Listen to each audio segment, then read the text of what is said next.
तुमने बस अभी कहा था कि पत्नी सबसे अच्छी होती है। अगले ही पल तुम हमेशा के लिए अकेले रहने से एक बदमाश के शरीर में पुनर्जन्म ले चुके थे। वो एक ऐसा व्यक्ति था जिसने एक फेमस पॉप स्टार से शादी की और उसके साथ एक अच्छी बेटी भी पैदा की थी, लेकिन शादी के बाद से वो अनएक्सपेक्टेडली अपनी कंपनी से निकाल दिया गया था और यह सब तुम्हारी वजह से था। तुम एक अपशकुनी हो। तुम खुद से शिकायत किए बिना नहीं रह सके। इस वक्त डोमेस्टिक वायलेंस झेलकर माँ और बेटी दोनों सोफा पर कांप रही थीं। सेरेफिना बच्चे को थामे हुई थी। तुम्हें उन्हें घूरते देखकर उसने अनायास लिली को अपनी छाती से और करीब खींच लिया। उसकी आंखें आंसुओं से भरी थीं। ऐसा नहीं था कि उसने लिली को लेकर भागने के बारे में नहीं सोचा था, लेकिन वो खुद एक अनाथ थी और घर के सारे पैसे तुम जैसे शैतान के हाथ में थे। उनकी डरी हुई हालत देखकर तुमने एक गहरी सांस ली, ये सोचते हुए कि चूंकि तुम यहाँ आ ही गए हो तो इसका बेहतर से बेहतर उपयोग करो। फिर तुम धीरे से उठे। तुमने लाइट जलाई और कमरे में एक गर्म नारंगी रोशनी फैल गई जिसने तुम्हारे सामने की गंदगी को रोशन कर दिया। तुमने झुंझलाहट में अपना सिर खुजलाया। फिर तुमने पहले खिड़की खोली ताकि थोड़ी हवा आ सके। फिर तुमने चुपचाप घर में पड़ी खाली बोतलें उठाना शुरू किया। सेरेफिना सोफा पर लिली को थामे बिना हिले बैठी रही। बस उसकी आंखों में हैरानी की एक हल्की सी झलक आई। तुमने माँ और बेटी को डिस्टर्ब करने में जल्दी नहीं की। इसके बजाय तुमने किचन से एक तौलिया लेकर टेबल साफ किया जब तक पूरा घर एकदम साफ नहीं हो गया। तुम पसीने में पूरी तरह भीग चुके थे, इसलिए बेडरूम से साफ कपड़े लेकर बाथरूम में चले गए। सेरेफिना बंद बाथरूम के दरवाजे को देखती रही। उसका तना हुआ शरीर एक पल के लिए थोड़ा ढीला पड़ा। उसने वो कमरा देखा जो तुमने साफ किया था। उसकी आंखें गहरे अविश्वास से भरी थीं। यह शैतान अचानक सुधर कैसे गया? मामी थोड़ी देर में लिली के लिए खाना बनाएगी। सेरेफिना ने लिली के बाल सहलाते हुए धीरे से कहा। वो बस तुम्हारे सोने का इंतजार कर सकती थी, तब खुद और बच्चे के लिए खाना बना सकती थी। उसी वक्त बाथरूम का दरवाजा खुला और तुम बाहर निकले। पुराने सोफा पर बैठी माँ और बेटी दोनों एक साथ सिकुड़ गईं। तुमने सिर हिलाया, उन पर ध्यान दिए बिना। तुमने मुख्य दरवाजा खोला और बाहर निकल गए। उसकी आंखें निराशा से भरी थीं। उसे और लिली को एक और रात भूखा रहना होगा। सेरेफिना ने अपना होंठ काटा। मॉमी रो मत। लिली को लगा कि उसकी भूख की वजह से उसकी माँ रो रही है। उसने जल्दी से अपने छोटे गोरे हाथ बढ़ाए और अनाड़ी ढंग से सेरेफिना का चेहरा पोंछने लगी। आंसू और ज्यादा तेजी से बहने लगे। काफी देर बाद वो कांपती हुई आवाज में धीरे से बोली, अच्छी बच्ची बनो लिली। मामी तुम्हें ललाबाई सुनाकर सुलाएगी। मामी कल सुबह जल्दी उठकर तुम्हारे लिए कुछ स्वादिष्ट बनाएगी। मामी नहीं रोएगी। सेरेफिना ने धीरे धीरे लिली को ललाबाई सुनाकर सुलाया। सेरेफिना ने शादी के 2 सालों में झेली गई मुश्किलों के बारे में सोचा। उसका दिल गहरे दुख से भरा हुआ था। वो कल इस नरक से निकल जाएगी, चाहे बाहर मर जाए। इस शैतान के हाथों तड़प कर मरने से तो यह बेहतर ही होगा। अचानक बाहर से डोर लॉक की आवाज गूंजी। सेरेफिना, जो अभी भी ख्यालों में खोई थी, एक बार फिर अनायास कांप उठी। उसने अनायास लिली के कान ढक लिए। बाहर की हरकत को ध्यान से सुनती रही। आर्थर ने दरवाजा खोला और अनायास सोफा की तरफ देखा, लेकिन लगा किसी ने खाना नहीं खाया था। आर्थर ने अपने हाथ में खाने को ब्लैंक नजरों से देखा। एक पल सोचने के बाद उसने खाना टेबल पर रख दिया। जैसे वो बेडरूम की तरफ चलने लगा, सेरेफिना का शरीर तना रहा। आर्थर के कदमों की आवाज धीरे धीरे बेडरूम की तरफ बढ़ती सुनकर उसने दिल में दुआ की कि वो अंदर ना आए। लेकिन अगले ही पल, मैं तुम दोनों के लिए खाना लाया हूँ, बाहर आकर खाओ। ये सुनकर सेरेफिना की आंखें अचानक खुल गईं। फिर उसने आर्थर के कदमों की आवाज धीरे धीरे दूर जाते सुनी। कमरा तुरंत फिर से शांत हो गया। बस सेरेफिना की घबराई हुई सांसें बेडरूम में गूंजती रहीं। लिली की आंखें किसी वक्त खुल गई थीं। उसने साफ आर्थर की आवाज सुनी थी। वो बंद दरवाजे को उत्सुकता से घूर रही थी और लगा कि उसके लिए भी खाना लाया गया है। खाने के बारे में सोचकर उसे फिर से भूख लगाई। उसने मुंह में थूक निगली, उम्मीद से माँ को देखती रही। सेरेफिना ने अपनी बेटी की उम्मीद भरी आंखें देखीं। धीरे धीरे पैर रखते हुए वो बेडरूम के दरवाजे तक गई। जैसे ही दरवाजा खोला, डाइनिंग टेबल से खाने की खुशबू उसकी तरफ आई। सेरेफिना की आंखें तुरंत भर आईं। उसने सच में उसके और उसकी बेटी के लिए खाना खरीदा था। आर्थर की इस अचानक दयालुता का सामना करते हुए सेरेफिना को कोई खुशी नहीं हुई, बल्कि सिर्फ गहरा दिल से उठता डर महसूस हुआ। वो उससे और क्या चाहता है? लिली नंगे पैर दौड़ती आई। उसकी छोटी छोटी टांगें तेजी से चल रही थीं। दरवाजे की दरार से झांक रही थी। फिर उसकी आंखें अचानक चमक उठीं। वो ड्रूलिंग होने से खुद को रोक नहीं पा रही थी, लेकिन उसने खुद से कुछ नहीं किया। इसके बजाय उसने ऊपर देखा। उसकी बड़ी बड़ी आंखें माँ को टकटकी लगाकर देखती रहीं। सेरेफिना ने गहरी सांस ली। फिर उसके होठों के कोने थोड़े ऊपर उठे। उसने लिली को उठा लिया। चुपचाप खाते हैं। लिली ने जल्दी से अपना छोटा सा सिर हिलाया। कमरे के अंदर तुमने स्वाभाविक रूप से बाहर की आवाजें सुनी। तुमने गहरी सांस ली और सांस लेने के बाद तुम सोचने लगे कि खाना खरीदने के बाद सेविंग्स में अब सिर्फ करीब 1800 ही बचे थे। एक पल बाद तुम अचानक सीधे बैठ गए, ये सोचते हुए कि तुम पहले यह क्यों नहीं समझ पाए। ये एक पैरेलल वर्ल्ड है आखिर। उत्साहित होकर तुमने फ़ोन उठाया और स्क्रॉल करने लगे। ये दुनिया सच में तुम्हारी यादों जैसी ही थी। यहाँ की कल्चरल हेरिटेज और एंटरटेनमेंट इंडस्ट्री तुम्हारी दुनिया से बिल्कुल अलग थी। कुछ बेकार से गाने जो तुम्हारी भौहें सिकोड़ते थे वो सब ट्रेंडिंग म्यूजिक चार्ट्स पर थे। एक एक करके क्लासिक सॉन्ग्स धीरे धीरे तुम्हारे दिमाग में उभरने लगे। जैसे जैसे तुम सोचते रहे, अपने थके हुए शरीर के साथ बस नींद में ही खो गए। ठीक अगली सुबह 6 बजे तुमने चुपचाप बेडरूम का दरवाजा खोला और बाहर निकले। डाइनिंग टेबल और किचन पहले से एकदम साफ थे। सरफीना ने जरूर रात को खाने के बाद सफाई की होगी। तुम एक पल वहां खड़े रहकर सोचते रहे, फिर चुपचाप बाथरूम में जाकर मुंह धोया। तुम जानते थे कि सरफीना आमतौर पर 8 बजे तक खाना बनाने के लिए नहीं उठती थी, क्योंकि पहले तुम 10 बजे के बाद सोकर उठते थे, बस अपनी ड्रिंक्स खत्म करने के बाद। क्या उन दोनों को तुम्हारा झूठा खाना खाना पड़ता था? तुमने अनायास फिर से आह भरी। सरफीना कमरे में पहले से जागी हुई थी, लेकिन बाहर आने की हिम्मत नहीं थी। जैसे दरवाजा खुला और बंद हुआ, सरफीना ने होंठ दबाए। उसकी नज़र बेडरूम के दरवाजे पर टिकी थी। सोच रही थी कि तुम फिर कहाँ चले गए। काफ़ी देर इंतजार करने के बाद भी बाहर कोई हलचल नहीं थी। सरफीना ने लिली की तरफ नज़र डाली, जो अभी भी उसके बगल में गहरी नींद में सो रही थी। थोड़ा सोचने के बाद उसने हिम्मत जुटाई और चुपके से बिस्तर से उठी और बेडरूम से बाहर निकल आई। कमरे में शराब की बदबू काफ़ी हल्की हो चुकी थी। खिड़की से ताज़ी हवा आ रही थी। खुशबू अच्छी थी, जिसने सरफीना को एक अजीब सी अवास्तविकता का एहसास दिलाया।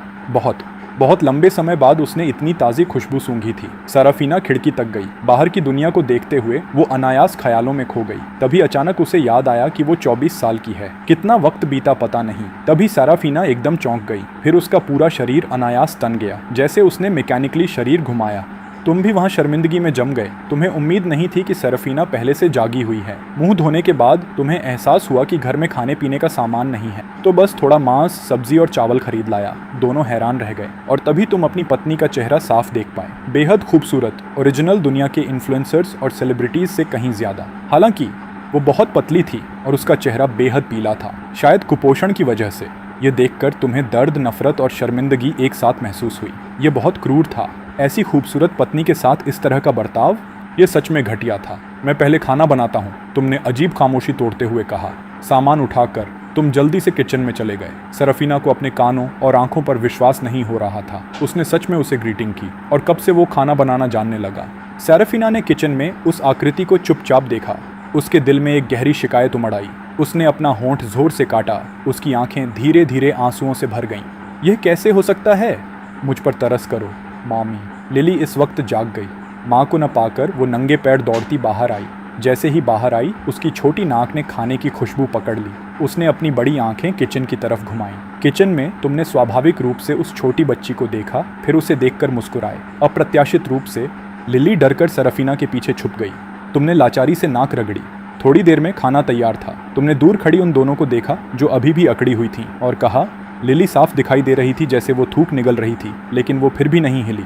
और सरफीना भी थोड़ी घबराहट से यह सीन देख रही थी। तुम्हें कुछ उम्मीद थी, लेकिन उनका डिफेंसिव पॉस्चर देखकर तुम्हारी उम्मीदें पाताल में धंस गईं। तुम एक पल के लिए चुप हो गए। तुम साइड बेडरूम में चले गए, उन्हें पहले खाना खाने के लिए कहा। सरफीना नहीं हिली। बेडरूम का दरवाज़ा बंद होते देखती रही। उसने नीचे देखा। बेटी की आंखों में उम्मीद भरी थी। उसने मन में आह भरी। लिली, जाकर खाओ।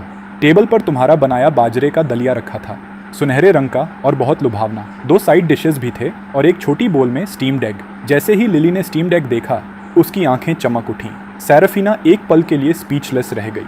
उसने अपनी बेटी की उम्मीद भरी नज़र देखी। वो एग कस्टर्ड का एक चम्मच मुंह में डालने के लिए बेचैन थी। वो जल्दी से स्टीम्ड एग का एक चम्मच मुंह में डालने के लिए उत्सुक थी। ये पहली बार है जब डैड ने मेरे लिए खाना बनाया है, इतना स्वादिष्ट है। सरफीना बस चुपचाप खाना खाती रही। उसका दिल संघर्ष और कंफ्यूजन से भरा था। उसकी नज़र अनायास साइड बेडरूम की तरफ, उस कसकर बंद दरवाजे की तरफ खींचती रही। तुम साइड बेडरूम में डेस्क पर बैठे थे। तुम सच में बहुत भूखे थे, लेकिन बाहर माँ और बेटी अभी तुम्हारे साथ एक ही टेबल पर नहीं बैठ सकती थीं। तुमने ये विचार अपने दिमाग से झटक दिए। फिर तुमने फ़ोन निकाला। तुमने वो ओरिजिनल अकाउंट डिलीट कर दिया जिस पर बस कुछ हजार फॉलोअर्स बचे थे। तुमने एक नया अकाउंट रजिस्टर किया। आदत से तुमने प्लेटफॉर्म पर ट्रेंडिंग म्यूजिक चार्ट्स पर क्लिक किया। 7.20। फिर अगले ही पल तुम्हारी भौहें सिकुड़ गईं।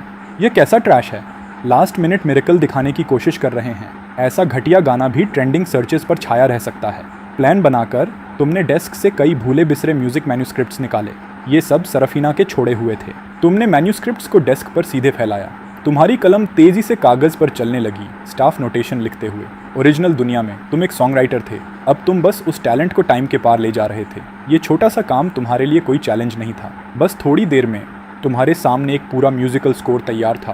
बेसब्री से तुमने पास के वार्डरोब से गिटार उठाया, फिर तुम गिटार थामे डेस्क पर सीधे बैठ गए। अपनी भावनाओं को संजोकर तुमने आंखें बंद कर लीं। गिटार की स्ट्रिंग्स की आवाज़ कमरे से बाहर तक आने लगी। सेरफीना, जो चुपचाप खाना खा रही थी, अचानक जम गई। वो गिटार बजाना जानता है, सेरफीना अच्छी तरह जानती थी। कम से कम पहले तो वो यह नहीं जानता था। गिटार के साथ तुम्हारी गायकी धीरे धीरे बाहर आने लगी। क्योंकि मैंने सपना देखा कि तुम जा रहे हो, सेरफीना और भी ज़्यादा जम गई।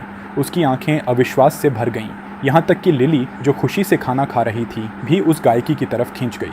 उसने बंद बेडरूम के दरवाजे की तरफ देखा। लिली ने सिर टेढ़ा करके बड़ी बड़ी आंखें झपकाते हुए वहां नजर टिकाए रखी। लिली जानती थी कि यह पहली बार था जब उसने उसके लिए खाना बनाया था। डैडी की आवाज़ इतनी जेंटल है। हालांकि सेरफीना ने यह गाना पहले कभी नहीं सुना था। वो महसूस कर सकती थी कि यह कितना अद्भुत था। इतनी सुंदर मेलोडी के साथ वो मुश्किल से सोच सकती थी कि यह तुम गा रहे हो। गाने की अगली लाइन शुरू होने तक सेरफीना इस इंसान के अचानक बदलाव से कुछ हद तक ओवरवेल्म्ड और डरी हुई थी। उसे डर था कि यह सब बस एक क्षणिक सपना है। गायकी इस वक्त रुक गई। लिली ने भी अपनी माँ को रोते हुए देखा। वो घबराकर सेरफीना की गोद में चढ़ गई। अपने छोटे हाथ बढ़ाकर माँ के आंसू पोंछने की कोशिश करने लगी। मॉमी, रो मत। लिली को लगा उसकी माँ फिर से दर्द में है। सेरफीना के आंसू पोंछते पोंछते उसने अपना छोटा मुंह उठाया और सेरफीना के कॉलर के पास हवा फूंकने लगी। कॉलर के नीचे सेरफीना की पीठ पर निशानों से भरी थी। तुम्हें स्वाभाविक रूप से नहीं पता था कि तुम्हारे गाने की वजह से माँ और बेटी के साथ क्या हो रहा था। इस वक्त तुम अपना अकाउंट खोल रहे थे। वीडियो रिकॉर्ड करने के लिए क्लिक करते हुए तुमने वीडियो में अपना चेहरा नहीं दिखाया, सिर्फ नाक से नीचे का हिस्सा दिखाया। गिटार थामे तुमने गला साफ किया। इस बार तुम साफ तौर पर बहुत ज्यादा फॉर्मल थे और गाने को एक बार पूरा परफॉर्म किया। गाना खत्म होते ही तुमने रिकॉर्डिंग सेव की और शुरुआत और अंत से एक्स्ट्रा टाइम ट्रिम किया। आखिर में तुमने ऑडियो एक्सट्रैक्ट की, लिरिक्स के साथ पेयर की और ऑनलाइन कॉपीराइट सबमिट किया। सब सेटल होने के बाद तुमने एक टाइटल एडिट किया, मूव फैमिली को डेडिकेटेड पहला ओरिजिनल सॉन्ग। उम्मीद है सबको पसंद आएगा। प्लीज लाइक करें और सपोर्ट करें। वीडियो अपलोड सक्सेसफुल हो गया। तुमने एक हल्की आह भरी, ये सोचते हुए कि आखिरकार हो गया। अब बस पब्लिक की रिएक्शन का शांति से इंतजार करना था। इस युग में ये गाना एक बॉम्ब की तरह था। तुमने गिटार वापस क्लोजेट में रख दिया। फिर तुमने अपने भूखे खाली पेट को मसाला। सोचा कि क्या वो दोनों खाना खा चुकी हैं। तुम बहुत भूखे थे। आखिरकार तुम और इंतजार नहीं कर सके और धीरे से दरवाज़ा खोला। चोर की तरह दरवाजे की दरार से झांका। तुमने देखा कि सेरफीना लिली को डाइनिंग टेबल से उठाकर ले जा रही है। उसकी आंखें लाल थीं, जैसे अभी अभी रोई हों। उसने साफ तुम्हें देखा और एक पल की हैरानी के बाद जल्दी से बच्चे को उठाकर मास्टर बेडरूम में वापस चली गई। तुमने राहत की सांस ली, दरवाजा पूरा खोला और डाइनिंग टेबल तक चले गए। आखिरकार खाना खा सकते थे। वो खाना देखकर जो साफ तौर पर तुम्हारे लिए छोड़ा गया था। तुम थोड़े खुश हुए, फिर बाजरे का दलिया उठाया और बड़े बड़े निवाले खाने लगे। टेबल पर सारा खाना साफ कर दिया। कुछ न करने पर तुमने कमरे में एक चक्कर लगाया। घर का लेआउट देखा। यह एक 2 बेडरूम अपार्टमेंट था, सिर्फ 50 स्क्वायर मीटर्स, जो तुम दोनों ने मिलकर शादी के वक्त खरीदा था। घर की हर चीज़ उसी वक्त अरेंज की गई थी। ये चीज़ें पहले से थोड़ी घिसी पिटी लग रही थी। तुमने सिर हिलाया। मुश्किल से सोच सकते थे कि सेरफीना ने बच्चे के साथ इस माहौल में कैसे जिंदगी बिताई। 2 सालों में ज़्यादा बाहर न जाना जेल में रहने जैसा था। तुम जानते थे कि अभी कुछ बदल नहीं सकते। तुम बस छोटे सोफा पर सिकुड़ कर फ़ोन से खेलने लगे, सर्च करते हुए कि घर कैसे चलाएं, बच्चे को खुश कैसे करें और अच्छे पिता कैसे बने। ऑनलाइन पर जवाब सब जगह बिखरे थे।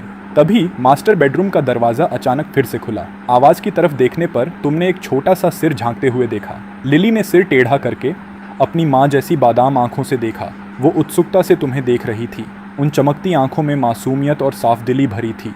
इसने तुम्हारे दिल को पिघला दिया। लेकिन लिली का चेहरा बहुत दुबला था। काश थोड़ा गोल मटोल होता। इससे पहले माँ और बेटी दिन में बस झूठा खाना खा सकती थीं और छोटी बच्ची शराब मिला खाना नहीं खा सकती थी। ओरिजिनल ओनर ने उन्हें पैसे नहीं दिए थे। वो बस सामान्य खाने पर गुजारा करती थी। तुम अनायास मुस्कुराना चाहते थे, लेकिन होंठ खुलने से पहले ही लिली डर गई और जल्दी से दरवाजा बंद करके वापस भाग गई। सेरफीना के बच्चे को शांत करने की आवाज़ अंदर से आई। तुम्हारे चेहरे पर मुस्कान जम गई, जैसे तुमने बेगुनाही से नाक रगड़ी। वक्त चुपचाप बीतता रहा। तुमने फ़ोन रखा और उठ खड़े हुए। तभी बेडरूम का दरवाज़ा खुला। एक भावहीन सेरफीना कपड़ों का ढेर उठाए बेडरूम से निकली। उसने ऐसे एक्ट किया जैसे उसने सोफा के सामने खड़े तुम्हें देखा ही नहीं। सीधे बाथरूम की तरफ चली गई। तुमने साफ देखा उसका शरीर बाहर आते ही एक पल के लिए अकड़ गया। क्या वो कपड़े धोने जा रही है?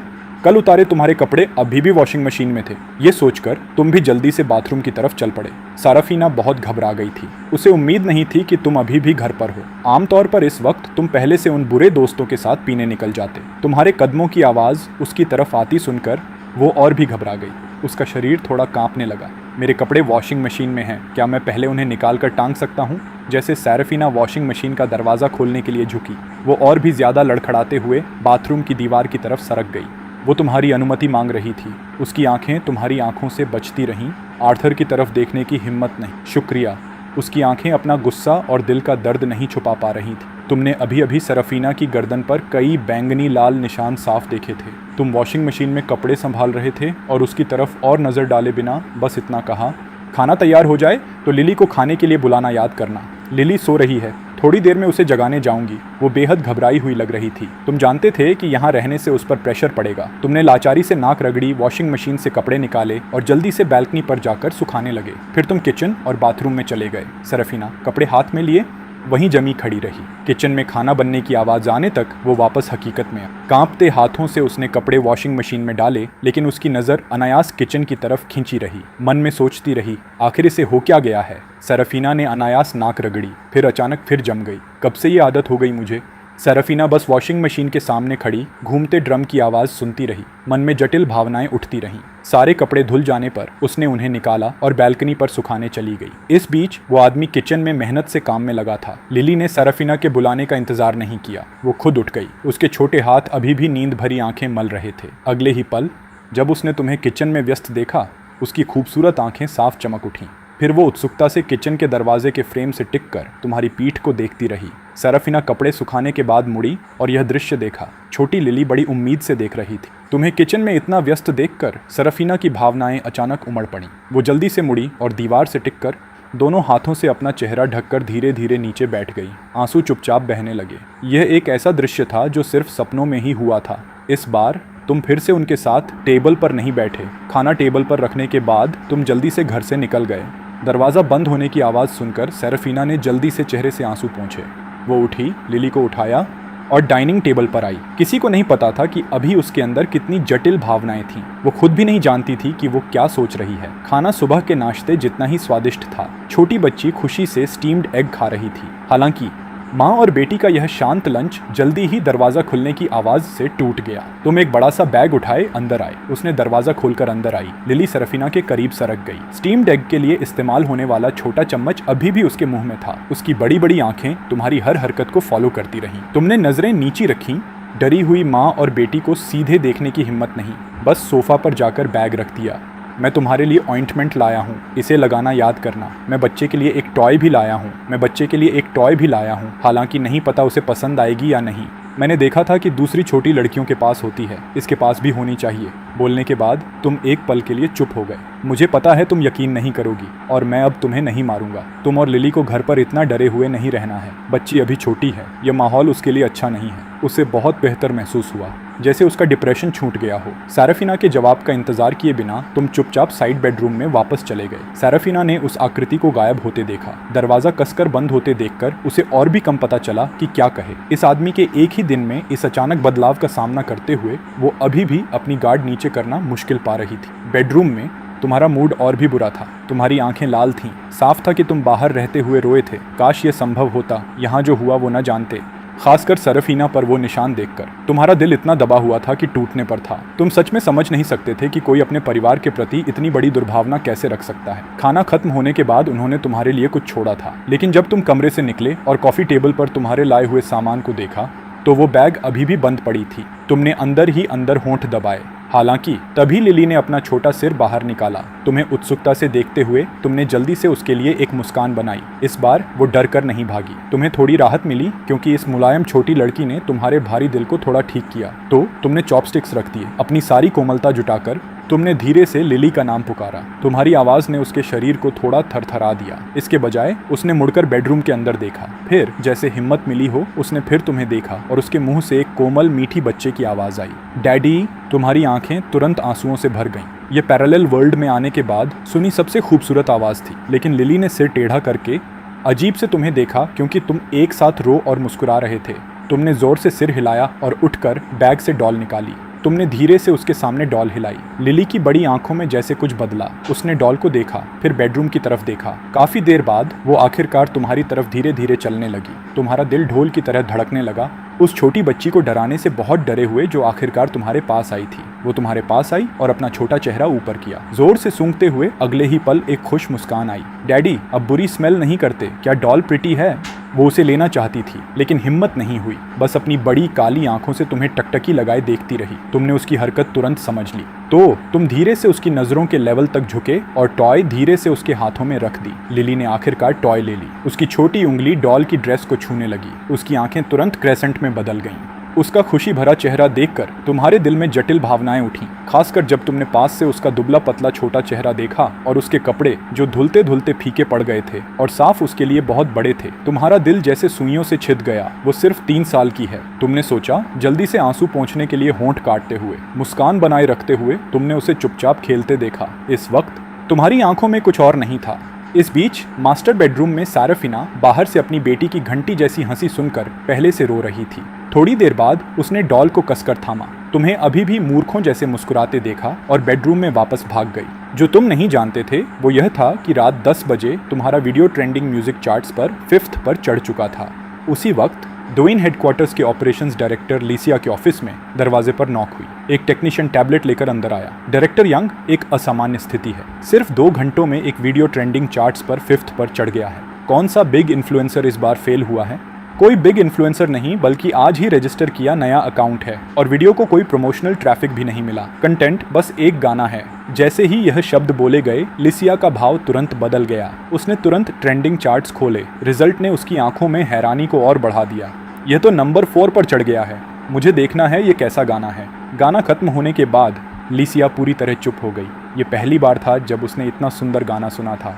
उसने तुरंत तुम्हारा प्रोफाइल खोला। फिर उसने लू यून को ऑर्डर दिया, इस वीडियो को अभी प्रमोट करना शुरू करो, कल तक ये ट्रेंड्स में रहना चाहिए। लू यून ने जोर से सिर हिलाया, जानते हुए कि उसने सही दांव लगाया था। उसके जाने के बाद लिया ने एक बार और तुम्हारा गाना सुना। उसकी उंगलियां हल्के से टेबल पर थपथपाती रहीं। एक पल बाद उसने फ़ोन उठाया और तुम्हें एक प्राइवेट मैसेज भेजा, लेकिन तुम इससे बिल्कुल अनजान थे। तुम 5-6 बजे उठे, मुंह धोकर मॉर्निंग एक्सरसाइज के लिए निकल गए। यह शरीर तुम्हारी सोच से भी बुरी हालत में था। थोड़ी देर दौड़ने के बाद ही तुम्हारी सांसें फूल गईं। 1 घंटे के बाद तुमने आखिरकार 5 किलोमीटर पूरे किए। घर वापस आते आते 7:30 बज चुके थे। तुम सीधे सराफिना से जा टकराए, जो अभी अभी मुंह धो चुकी थी। जैसे तुमने दरवाज़ा खोला, उसके माथे की लटों पर पानी की बूंदें थीं। तुम्हें देखकर वो चौंक गई। तुम एक पल के लिए रुक गए। लिली अभी भी सो रही है? लिली को देखने जाओ, और नहीं, बस जो चाहो करो। यह कहकर वो भागकर बेडरूम में चली गई, जैसे पीछा हो रहा हो। बंद दरवाजे को देखते हुए तुम बस बेबसी से कंधे उचका सकते थे। नहाने के बाद तुम्हें बहुत भूख लगी थी। ओरिजिनल ओनर की अल्कोहल विथड्रॉवल भी शुरू हो चुकी थी। खाना बनाते हुए तुम बस बेतहाशा गर्म पानी पीते रहे ताकि राहत मिले। तभी लिली जाग गई। वो तुम्हारी दी हुई डॉल थामे किचन के दरवाजे के फ्रेम से टिककर तुम्हें देख रही थी। जैसे ही तुम मुड़े, उस छोटी बच्ची को तुरंत देखा। एक बड़े बड़े से मुस्कुराते हुए लिली से पूछा कि नाश्ते में क्या चाहिए। लिली ने अपना छोटा सिर टेढ़ा करके काफ़ी देर सोचा और कहा कि उसे स्टीम्ड एग्स बहुत पसंद हैं। अच्छा, तुमने जवाब देते हुए उसके छोटे से सिर को थपथपाने के लिए हाथ बढ़ाया, लेकिन चुपचाप वापस खींच लिया, उसे डराने से डरते हुए। कोई जल्दी नहीं, धीरे धीरे सब ठीक होगा। लिली तुम्हें एक्सेप्ट कर रही थी, जिसने तुम्हें उम्मीद दी। तुम्हारा मूड इतना अच्छा हो गया कि अल्कोहल विथड्रॉवल और भूख भी जैसे गायब हो गई। तुमने नाश्ता टेबल पर रखा और जैसे यूजुअल अपने छोटे बेडरूम में वापस आ गए, माँ और बेटी को पहले खाने देने के लिए। लेकिन इस बार बाहर से साफ ज़्यादा हंसी की आवाज़ें आ रही थीं। तुम बिस्तर पर लेटकर अपना म्यूटेड फ़ोन उठाया और वीडियो की परफॉर्मेंस चेक करने लगे। लेकिन जैसे ही अनलॉक किया, नोटिफिकेशंस ने तुम्हें तुरंत चौंका दिया। तुमने थूक निगली और अपना प्रोफाइल क्लिक किया। पेज ने 1 मिलियन से ज़्यादा फॉलोअर्स दिखाए। हैरानी से तुम्हारी आंखें चौंधिया गईं और उत्साहित दिल के साथ तुमने वीडियो पर क्लिक किया। 2 मिलियन से ज़्यादा लाइक्स। तुम्हारे चेहरे पर मुस्कान अब रोके नहीं रुक रही थी। तुम रातों रात सेंसेशन बन गए थे और कमेंट सेक्शन सिर्फ तारीफों से भरा हुआ था। सभी तुम्हें नए गाने रिलीज करने के लिए उकसा रहे थे। फिर आया अपनी कमाई देखने का वक्त। तुमने अपना बैकएंड वॉलेट खोला और जो नंबर सामने आया उसने तुम्हारा जबड़ा गिरा दिया। बिना किसी एडवर्टाइजमेंट के पूरे 320,000। तुमने सिर्फ ट्रैफिक से एक ही दिन में 320,000 कमाए, और यह टैक्स के बाद था। तुमने आखिरकार राहत की सांस ली। अब जबकि पैसे आ गए थे, जिंदगी इतनी तंग नहीं रहेगी। तुम्हें याद रखना था कि इससे पहले तुम्हारी पूरी नेटवर्थ बस 1 900 युएन से थोड़ी ज़्यादा थी। सब्जी खरीदते वक्त भी सोचना पड़ता था। तुमने जल्दी से अर्निंग्स बैंक कार्ड में ट्रांसफ़र कर दिए। बाहर वाले दोनों का खाना खत्म होते ही तुमने दरवाज़ा खोला। टेबल पर सारा खाना एक साथ खा लिया। बर्तन धोने के बाद फ़ोन उठाया और जल्दी से दरवाजे से बाहर निकल गए। जिस पुरानी रेजिडेंशियल कॉम्प्लेक्स में रहते थे वो सस्ती होने की वजह से खरीदी गई थी। तुमने एक बार बेहतर घर में जाने का सपना देखा था। दुर्भाग्य से ओरिजिनल ओनर ने न सिर्फ सारी सेविंग्स बर्बाद कर दी थी बल्कि शराब खरीदने के लिए सरफीना का फोन भी बेच दिया था। तुम कॉम्प्लेक्स से बाहर निकलकर याद में बसे मॉल की तरफ सीधे चल पड़े। अंदर घुसते ही एक domestic major brand phone store दिखी। एक यंग फीमेल क्लर्क की आंखें तुम्हें देखते ही चमक उठी और वो आगे आई। हैंडसम, क्या फ़ोन खरीदना है? तुमने सिर हिलाया और काउंटर स्कैन किया। आपका टेस्ट बहुत अच्छा है हैंडसम। स्काई ब्लू, ये लेटेस्ट प्रोडक्ट है। स्काई ब्लू एल, इसमें सैटेलाइट कॉल्स भी सपोर्ट करता है। स्काई ब्लू, क्या यहाँ कार्ड्स भी मिलते हैं?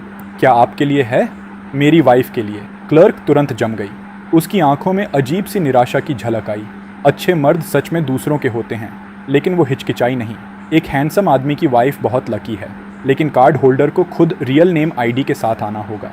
अच्छा, मुझे नहीं पता था कि एसएम कार्ड के लिए रियल नेम रजिस्ट्रेशन ज़रूरी है, तो बस फ़ोन में इंस्टॉल करने में मदद कर दो। पैसे देने के बाद तुम जल्दी से निकल गए। अभी भी बहुत कुछ खरीदना था और वक्त बर्बाद नहीं कर सकते थे। इस बीच तुम्हारे घर छोड़ते ही सेराफिना ने पूरा घर साफ कर दिया। घर में शराब की बदबू कब की जा चुकी थी और ताज़ी हवा ने उसे बेहद कंफर्टेबल महसूस कराया।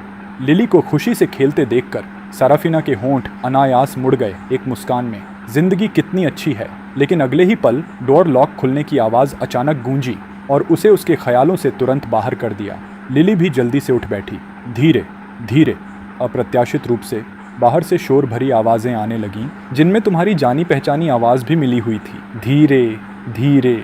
सेराफिना अचानक थोड़ी घबरा गई। वो जल्दी से लिली को उठाकर बेडरूम की तरफ जाना चाहती थी, लेकिन उत्सुकता से दरवाजे की तरफ देखने से खुद को नहीं रोक पाई। अगले ही पल तुम और एक अजनबी आदमी एक क्रीम कलर्ड क्लाउड सोफा अंदर ले जाते उसकी नज़रों में आए। तुमने सेराफिना की आंखों को खुशी की चमक से साफ चमकते देखा। क्या तुम कुछ कप्स गर्म पानी डाल सकती हो? बहुत समय से बाहरी लोगों से कोई कांटेक्ट न होने की वजह से सेराफिना थोड़ी हैरान परेशान थी। ठीक है, मैं अभी डालती हूँ। तुम्हारे चेहरे पर मुस्कान और भी खिल गई। पसीने में भीगे होने के बावजूद तुम्हारे अंदर एनर्जी भरी थी। तुरंत बाद तुम और वर्कर्स ने नया सोफा कमरे में ला दिया और पुराना सोफा बाहर कर दिया। फिर टीवी आया, रेफ्रिजरेटर आया और हरियाली के पौधे। जैसे जैसे नए फर्नीचर के हर पीस आते गए, घर का रूप तुरंत बदल गया। घर बिल्कुल रिफ्रेश हो गया और वो पुराने घिसे पिटे फर्नीचर को आर्थर ने आखिरकार 800 युएन में बेच दिया। ये देखकर सेराफिना के दिल में थोड़ी चुभन हुई, लेकिन वो अभी भी काम की थी। उसके हिसाब से खाने का सामान अब तक लगभग खत्म हो जाना चाहिए था। वर्कर्स को विदा करने के बाद आर्थर एक बड़ा बैग उठाए लिविंग रूम में वापस आया और अपनी मेहनत के इस नतीजे को संतोष से देखा। अब सच में घर जैसा लग रहा है। आर्थर ने पसीना पोंछा। किचन में खड़ी माँ और बेटी अभी भी खड़ी खड़ी हक्की बक्की थीं। लिली अपनी माँ की टांग थामे इधर उधर देख रही थी। छोटी बच्ची को इस तरह देखकर आर्थर की आंखें खुशी से सिकुड़ गईं। उसे अचानक बड़ी उपलब्धि का एहसास हुआ, तो उसने बैग से एक बड़ा पिंक टॉय निकाला और कॉफ़ी टेबल पर रखा, अपनी नज़र लिली पर टिकाए। जैसी उम्मीद थी, लिली का ध्यान तुरंत उसकी तरफ खींच गया। आर्थर ने हाथ बढ़ाकर लिली को इशारा किया। लिली, आओ देखो, डैडी ने तुम्हारे लिए क्या खरीदा है। लेकिन लिली तुरंत नहीं दौड़ी। इसके बजाय उसने अपना छोटा चेहरा उठाकर माँ को देखा। बस सेराफिना के होंठ हिले और उसने कुछ नहीं कहा। तब लिली धीरे धीरे चल पड़ी। आर्थर ने तुरंत टॉय का रैपर खोल दिया। लिली, क्या डैडी की मदद करोगी छोटी प्रिंसेस के घर को सजाने में? लिली की आंखें तुरंत चमक उठीं। वो और आगे झुक गई। आर्थर की टांग से बिल्कुल सट गई। उसने एक जेंटल मुस्कान दी। उस लिटिल प्रिंसेस को घर से उठाकर एक मीठी लाड़ प्यार भरी आवाज़ में कहा, यह लिटिल प्रिंसेस अभी तक कपड़े नहीं पहने हैं। लिटिल प्रिंसेस को कपड़े पहनाना अब लिली की जिम्मेदारी है। बोलते हुए तुमने लिटिल प्रिंसेस उसकी तरफ बढ़ाई। लिली ने अपनी बड़ी बड़ी आंखें झपकाईं और अनिश्चितता से अपना छोटा हाथ उठाया, जब तक उसने तुम्हारे हाथ में लिटिल प्रिंसेस को छू न लिया। तुम अपने चेहरे पर मुस्कान बनाए रखते हुए लिटिल प्रिंसेस उसके हाथों में रख दी और यहाँ तक कि अपने बड़े हाथ से उसका छोटा हाथ थाम लिया। जिस पल उसका नरम गर्म छोटा हाथ तुम्हारे हाथ में आया, तुम्हारे होंठ ऊपर उठे जैसे तुमने लिटिल प्रिंसेस को पहनाने के लिए एक पिंक ड्रेस उठाई। लिली पर छोड़ देते हैं। लिली, क्या तुम अपने डैड को सिखा सकती हो? लिली ने तुम्हारी हथेली की गर्माहट महसूस की। उसने लिटिल प्रिंसेस को देखा, फिर तुम्हारे दयनीय से भाव को। अचानक वो मुस्कुराई। डैडी बहुत क्लमजी हैं, लिली सिखाएगी। छोटी बच्ची मुस्कुराई, अपने छोटे छोटे सफ़ेद दांत दिखाते हुए। तुम्हारी टांग से सटकर उसने अनाड़ी तरीके से लिटिल प्रिंसेस को ड्रेस पहनाई। तुम भी साथ में मुस्कुराते विनम्रता से छोटी बच्ची की गाइडेंस स्वीकार करते लिटिल प्रिंसेस को ड्रेस पहनाना सीखते। इस वक्त यह छोटा सा कमरा अचानक बेहद रोशन हो गया और सराफीना दरवाजे के फ्रेम से टिककर इस खूबसूरत दृश्य को चुपचाप देखती रही। उसकी आंखें धीरे धीरे नम होती गईं। लेकिन तुम दोनों ज्यादा देर नहीं खेले। तुमने ऊपर देखा और सराफीना को ब्लैंक नजरों से देखते पाया। उसकी लाइट ब्लू शर्ट धुलते धुलते फीकी पड़ चुकी थी। इस वक्त यह बेहद चुभने वाली थी। तुमने अचानक आंखें सिकोड़ लीं। यह दरअसल वो मैचिंग आउटफिट था जो सराफीना ने चुपके से खरीदा था। लिली के दूसरे जन्मदिन पर तुम्हारी पीठ पीछे, लेकिन इस कपड़े की वजह से उसे पिटाई हुई और उसका फोन बेचा गया। यह याद आते ही तुम तुरंत चुप हो गए। अगले ही पल तुम डगमगाते हुए उठे। मुंह ढककर तुम बाथरूम में जाकर जोर से उल्टी करने लगे। अब तुम्हें समझ आया, जब इस तरह के बर्ताव को फर्स्ट पर्सन पर्सपेक्टिव से देखते हो तो कितनी घिनौनी रेज पैदा होती है। इस अचानक बदलाव ने बाहर माँ और बेटी को बुरी तरह डरा दिया। सराफीना कांपते हुए सोफा की तरफ दौड़ी, लिली को अपनी बाहों में खींचा। लिली अपनी माँ की गोद में गहरी दुबक गई, डरती हुई कि पिता उल्टी के बाद अचानक पहले की तरह बाहर आकर उन्हें मारे पीटे और डांटे। काफी देर बाद तुम बाथरूम से बेतरतीब हालत में निकले। तुम्हारी आंखें लाल थीं, डरी हुई सराफीना और लिली को देखते हुए। तुम्हारा दिल और भी तकलीफ में था और पेट अभी भी मचल रहा था। कमजोरी से तुमने कहा, मुझे माफ करना, बस थोड़ा ठीक नहीं लग रहा। यही सोचते हुए कि तुम इस शैतान के शरीर में हो, तुम्हें लगा जैसे हजारों कीड़े तुम्हारे ऊपर रेंग रहे हों। उनकी अभी भी थकी हुई आंखें देखकर तुमने गहरी सांस ली और चुपचाप किचन में चले गए। लिली अभी भी खेलना बंद नहीं करना चाहती। क्यों ना तुम उसके साथ थोड़ी देर और खेलो, मैं लंच बना लेता हूँ। सराफीना ने तुम्हारे चेहरे को ध्यान से देखा। इतना जाना पहचाना, फिर भी इतना अजीब। आखिरकार उसने सिर हिला दिया। लिली के साथ सोफा पर बैठते हुए लिली ने अपना छोटा सा सिर बाहर निकाला। यह जानने के बाद कि तुम अभी भी वही कोमल पिता हो, उसके छोटे से चेहरे पर आखिरकार मुस्कान वापस आ गई। जब तक लंच तैयार नहीं हो गया और खाने की खुशबू लिविंग रूम में नहीं फैल गई। लेकिन सराफीना ने देखा कि खाना टेबल पर रखने के बाद तुम चुपचाप साइड बेडरूम में वापस चले गए, एक भी शब्द बोलने में असमर्थ। खाते समय लिली ने अपना छोटा चम्मच पकड़ा। अचानक उसने माथे पर बल डाले और अपनी माँ से पूछा, डैडी हमारे साथ खाना क्यों नहीं खा रहे? सराफीना स्टर फ्राइड पोर्क का एक छोटा टुकड़ा चबा रही थी। ये उसका पसंदीदा डिश था, लेकिन क्योंकि तुम स्पाइसी खाना नहीं खा सकते इसलिए उसने इसे बहुत समय से नहीं खाया था। बेटी का सवाल सुनकर उसकी नज़र अनजाने में साइड बेडरूम की तरफ चली गई, फिर वापस मुड़कर खिले हुए फूल की तरह चमकते हुए मुस्कुराई। इसलिए क्योंकि मॉमी और डैडी अभी तैयार नहीं हैं। छोटी बच्ची समझ नहीं पाई और उसकी भौहें और ज्यादा सिकुड़ गईं। इस बीच बेडरूम में तुम ख्याली दुनिया में खोए हुए थे। तुम बार बार खुद से कह रहे थे कि यह तुम्हारी गलती नहीं थी, लेकिन फिर भी यह तथ्य नहीं बदल सकता था कि वो तुम ही थे। लाचार होकर तुमने बस अपना फ़ोन निकाला और ध्यान भटकाने के लिए वीडियोस देखने लगे। तुम्हारे वीडियोस अभी भी ट्रेंडिंग म्यूजिक चार्ट्स में ऊंचे पर थे। कमेंट्स में सभी लोग तुमसे नए गाने रिलीज करने की गुजारिश कर रहे थे। तभी बाहर से बर्तन धोने की आवाज़ आई। तुमने फ़ोन रख दिया और बाहर निकले। डाइनिंग टेबल पर अभी भी तुम्हारे लिए खाना रखा हुआ था। लिली सोफा पर अपने नए टॉय से खेल रही थी। तुम्हें बाहर आते देख लिली पहले जितनी डरी हुई नहीं थी। तुमने मुस्कुराते हुए आगे बढ़कर उसके छोटे से सिर को थपथपाया। फिर तुमने किचन की तरफ देखा। सराफीना अभी अभी किचन से बाहर आई थी। तुम्हें उसे घूरते हुए देखकर वो तुरंत घबरा गई। बेबसी से दोनों हाथों से अपने कपड़े का किनारा पकड़ लिया। उसे इतना दब्बू और कोमल देखकर तुम मदद नहीं कर सके और भौहें सिकोड़ लीं। इसी कोमल और संकोची स्वभाव की वजह से असली मालिक ने उसे इतनी बेरहमी से तंग किया था। यह सोचते ही तुम्हारी थोड़ी सी सिकुड़ी हुई भौहें तुरंत ढीली हो गईं। तो तुमने कॉफी टेबल से नया खरीदा हुआ फोन उठाया और टेबल पर रख दिया। सराफीना को देखते हुए तुम्हारी आवाज़ कोमल थी, देखो क्या यह पसंद है? सराफीना पहले नीचे देख रही थी। तुम्हारी बात सुनकर वो अचानक ऊपर देखने लगी। पहले उसकी नज़र तुम्हारी साफ और स्वच्छ आंखों से मिली। फिर उसने टेबल पर एक बिल्कुल नए फ़ोन का बॉक्स देखा। सराफीना एक पल के लिए झिझकी, फिर धीरे से सहमति में हुंकारी भरी। वो धीरे धीरे सोफा की तरफ चली और बैठ गई। क्या कोई बात करनी है? उसकी आवाज़ इतनी हल्की थी कि तुम्हें ध्यान से सुनना पड़ा, लेकिन तुमने जवाब नहीं दिया। इसके बजाय तुमने टेबल पर रखा फ़ोन बॉक्स उठाया। तुमने खुद इसे खोला और आसमानी नीला नया फ़ोन निकाला। जल्दी से सेटअप करने के बाद तुमने उसे सीधे सराफीना को दे दिया। ये फ़ोन तुम्हारे लिए है, तुम्हें अपना सिम कार्ड लेना होगा। मैंने पहले से अपना नंबर इसमें सेव कर दिया है। अगर बाद में मैं घर पर नहीं हूँ तो कोई बात हो तो मुझे कॉल कर सकती हो। बोलते हुए तुमने अपनी जेब से नोटों की एक गड्डी निकाली और उसके सामने रख दी। यह कैश है जो मैंने अभी निकाला है। अगर आज दोपहर खाली हो तो बच्चे को बाहर घुमाने ले जाओ। घर पर हमेशा बंद रहना अच्छा नहीं होता। जो चाहो खरीदो, खासकर कपड़े। मैंने देखा कि तुम दोनों के कपड़े काफ़ी छोटे हो गए हैं। इसके अलावा एक बैंक कार्ड भी बनवा लो। कैश लेकर चलना सेफ नहीं है। तुम खुलकर बोले। अपने सारे विचार व्यक्त कर दिए। लेकिन सेराफिना बस ऊपर देखती रही, तुम्हें ध्यान से निहारती रही। जैसे जैसे वो तुम्हारी बातें सुनती रही, उसकी आंखें धीरे धीरे नम होने लगी। यह देखकर कि उसने अभी फोन नहीं लिया, तुम लाचारी से बस नाक रगड़ सकते थे। मुझे लगता है कलर काफी अच्छा है, अगर पसंद न हो तो जाकर कोई दूसरा पसंद का खरीद सकती हो। अप्रत्याशित रूप से सेराफिना ने तुम्हें एक और गहरी नज़र दी। मुझे ये काफ़ी पसंद है, शुक्रिया। उसकी आवाज़ अभी भी बहुत हल्की थी। ठीक उसी वक्त तुम्हारी आंखें अचानक मिली। तुम शर्म से दूसरी तरफ देखने लगे, लेकिन दिल में राहत महसूस हुई। ठीक है, मैं पहले खाना खा लेता हूँ। ये कहकर तुम तुरंत उठे और तेज़ कदमों से डाइनिंग टेबल की तरफ चले गए, भूख से खाने लगे। दरअसल सेराफिना अभी भी सोच रही थी, इतने सारे पैसे कहाँ से आए। लिली ने बस अपनी माँ के हाथ में नई चीज़ उठा ली, उसे उत्सुकता से देखने लगी। सेराफिना ने इस मौके का फ़ायदा उठाते हुए छोटी बच्ची के सिर को थपथपाया।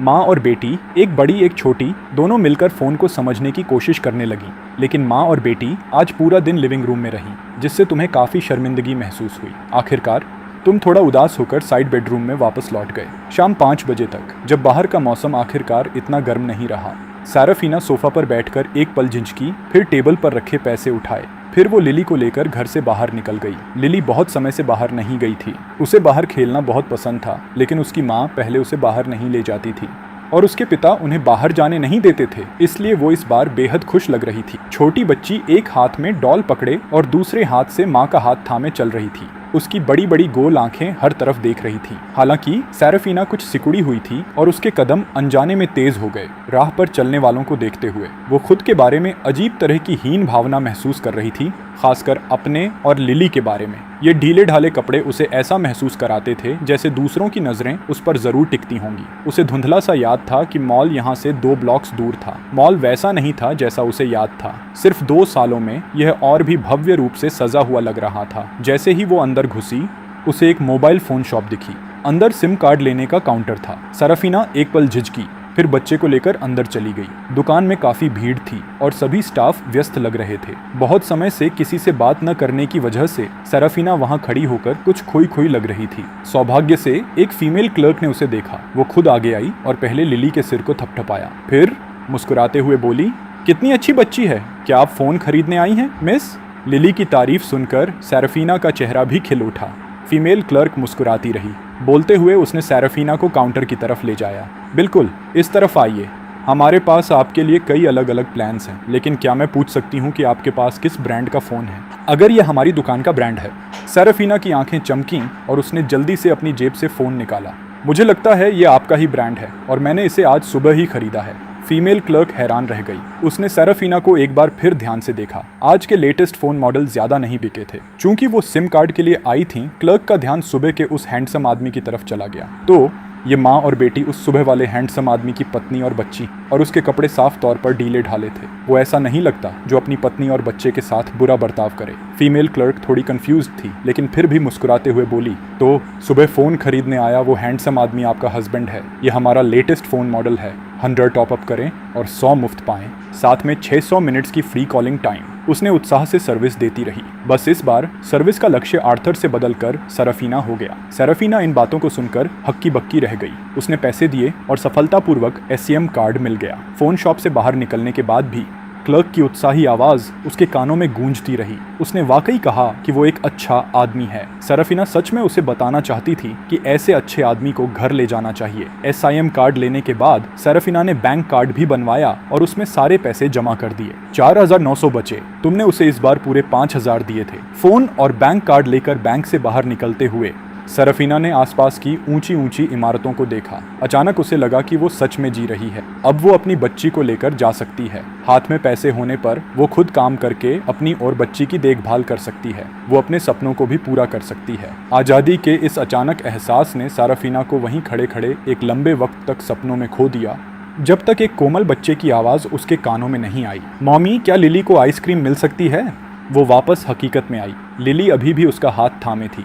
उसकी आंखें गोल और चमकीली थीं। पास की आइसक्रीम शॉप को टकटकी लगाए देख रही थीं। थूक मुंह के कोने से निकलने ही वाला था। सेराफिना इतनी खूबसूरती और चमक से मुस्कुराई। हाँ, लेकिन सिर्फ एक, नहीं तो पेट दर्द करेगा। लिली को मॉमी सबसे ज़्यादा प्यारी है।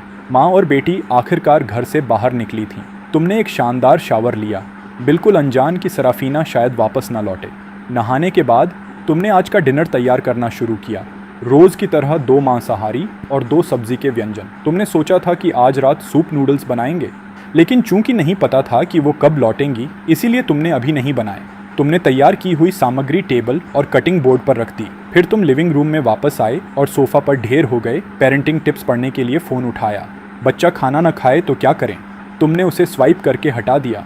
लिली इतनी अच्छी है, ऐसा हो ही नहीं सकता कि वो खाना न खाए, और इतनी प्यारी बच्ची के साथ तुम उस पर उंगली भी नहीं उठा सकते। जब तक स्क्रोलिंग करते करते तुम्हें नींद आने लगी, तुमने जम्हाई ली और ऊपरी दाएं कोने में समय देखा। शाम के 7 बज चुके थे। माँ और बेटी अभी तक क्यों नहीं लौटी? तुम अचानक सीधे बैठ गए। क्या इस माँ और बेटी के साथ कुछ हो गया? घबराहट में तुम जल्दी से उठे।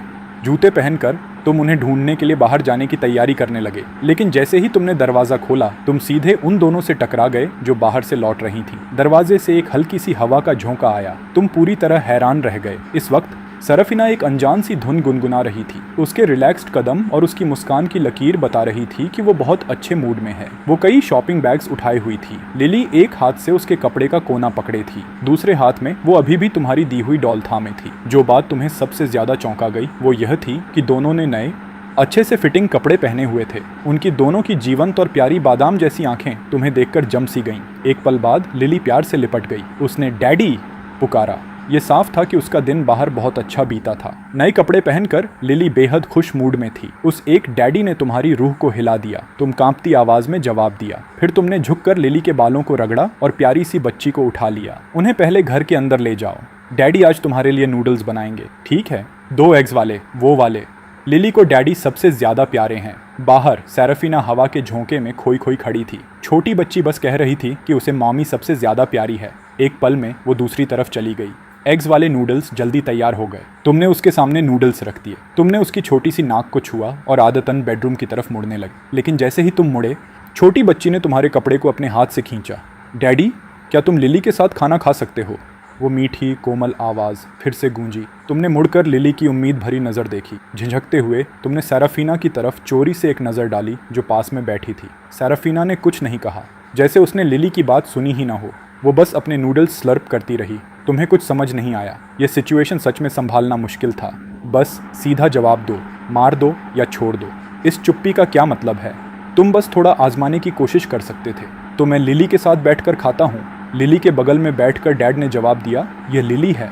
खुशी से दूसरी तरफ की कुर्सी थपथपाई, नाक रगड़ते हुए तुम शर्माते हुए किचन से एक और बोल नूडल्स लेकर आए। तुम लिली के बगल में बैठ गए और सेराफिना तुम्हारी बाईं तरफ थी, डैडी दाईं तरफ और मामी बाईं तरफ। पहली बार लिली दोनों पेरेंट्स के बीच घिरी हुई थी। उसके चेहरे की मुस्कान कभी नहीं गई और वो इतने उत्साह से खाने लगी। उसने देखते देखते पूरा बोल खाली कर दिया। आखिर में सेराफिना ने डर के मारे कि बच्ची ज्यादा न खा ले, उसे और खाने नहीं दिया। हालांकि डिनर के बाद लिली की माता पिता दोनों को प्रिंसेस रूम में उसके साथ खेलने की इच्छा पूरी नहीं हो पाई। अंत में लिली के साथ सिर्फ तुम ही खेले। सेराफिना के बारे में डिनर खत्म होते ही वो अकेले मास्टर बेडरूम में चली गई, जिसे तुम समझ सकते थे। उसके लिए टेबल पर बैठकर तुम्हारे साथ डिनर करना एक बड़ा आंतरिक संघर्ष रहा होगा। सेराफिना की जगह खुद को रखकर देखो, पहले जैसे बर्ताव के बाद। अगर तुम होते तो तुम भी शांत नहीं रह सकते थे। असली वाले तो कहीं होते नहीं। उसे बारीक काटकर कुत्तों को खिला दिया जाता। तुम लिली के साथ खेलते रहे रात 9 बजे तक। लिली को इतनी नींद आ रही थी कि उसका सिर बार बार झुक रहा था, लेकिन वो सोने से इनकार कर रही थी। तुमने एक बहुत गंभीर समस्या भी खोजी। छोटी बच्ची को अभी भी खुद अपने जूते उतारने नहीं आते। तुम्हें यह एहसास करना होगा कि एक सामान्य 3 साल का बच्चा पहले से किंडरगार्टन की उम्र में होता है। तुम जानते थे कि यह पहले के अस्थिर पारिवारिक माहौल की वजह से हुआ था, और जबकि तुम इसे जल्दी नहीं कर सकते, फिर भी दिल बहुत दुखता है। सेराफिना इस पल बेडरूम से बाहर निकली। उसने कुछ नहीं कहा, बस चुपचाप सोफा पर तुम्हें और लिली को देखती रही। उसका भाव साफ था, सोने का वक्त हो गया है। ठीक है। लिली की आंखें जो बंद होने ही वाली थीं, थोड़ी सी खुल गईं। उसने तुम्हारा चेहरा देखा, फिर सेराफिना की तरफ मुड़ी। फिर उसका छोटा सा सिर अचानक पिता की गर्दन में छुप गया। लिली आज रात डैडी के साथ सोना चाहती है। अचानक आई इन शब्दों ने तुम्हें थोड़ा बेचैन कर दिया और सेराफिना के भाव थोड़े काले पड़ गए। इस अजीब खामोशी से ज्यादा कुछ और अजीब नहीं होता। तुमने सेराफिना को मासूम नजरों से देखा। ये तो छोटी बच्ची का खुद का आइडिया था। ये नाशुक्री बच्ची, सारी मेहनत बेकार गई।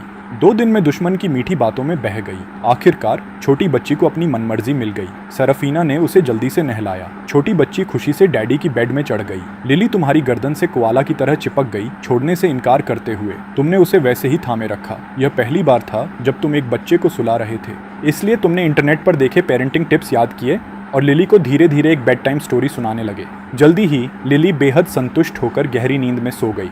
अगली सुबह तुम फिर जल्दी उठे और चुपचाप बेडरूम का दरवाज़ा खोला। तुम लिविंग रूम में गए मॉर्निंग रन की तैयारी करते हुए। अगले ही पल तुम्हें यकीन नहीं हुआ, आंखें मलते हुए तुमने देखा कि कॉफ़ी टेबल पर रखा ऑइंटमेंट गायब हो गया था। तुम्हारी आंखें चमक उठीं और चेहरे पर एक जानी पहचानी मुस्कान फैल गई। आज तुम बेहद अच्छे मूड में घर से निकले। मॉर्निंग रन, शावर और खाना बनाने में 2 घंटे से ज्यादा का वक्त बीत गया। नाश्ता खत्म करने के बाद तुम्हारे पास आज के लिए एक और काम था, अपनी बेटी को जगाना। लिली तुम्हारी कोमल आवाज से जागी, आंखें मलते हुए। जैसे ही उसने तुम्हें देखा, उसके चेहरे पर एक प्यारी मासूम मुस्कान धीरे धीरे खिल उठी। छोटी बच्ची ने अपनी मुलायम बाहें फैला दी, जैसे डैडी से गोद में उठाने की मांग कर रही हो। तुमने तुरंत हाथ बढ़ाकर उसे धीरे से उठा लिया। कल ही खरीदे हुए नए कपड़े उसे पहनाए, फिर उसे उठाकर धोने मुंह धुलाने ले गए। तुमने वीडियोस से बच्चों की देखभाल करना सीखा था, लेकिन थियरी बस थियरी है।